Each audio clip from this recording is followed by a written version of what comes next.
Although it's pushed everybody out of their comfort zones a little bit to do this, everybody fed back at the end how rewarding they found it on many different levels, particularly for learning more about different perspectives, ways of looking at global issues. I discovered that there's more in common across the world in universities than there are differences, and that was a really lovely thing for students and staff to find out. So I found it really useful from a professional development perspective because it opened up new avenues to explore research with my colleagues in Germany and Portugal and the USA. And we went on to produce a journal article together about our experience of doing the COIL project. We also then went on to co-edit a book about virtual technology and the use of learning and teaching. Empathy, really important. Interpersonal communication, active listening, collaborative problem solving, innovation, creative thinking. All of those kind of softer skills actually for the students were probably the main benefits that came from it.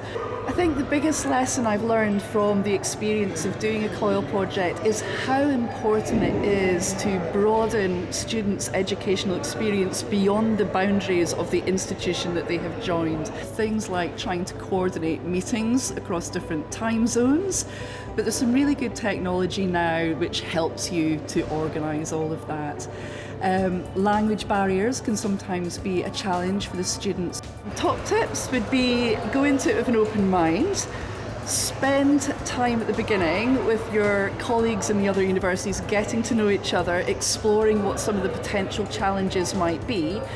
It might turn out through conversation that it's just, a COIL project might not work out between you and that university.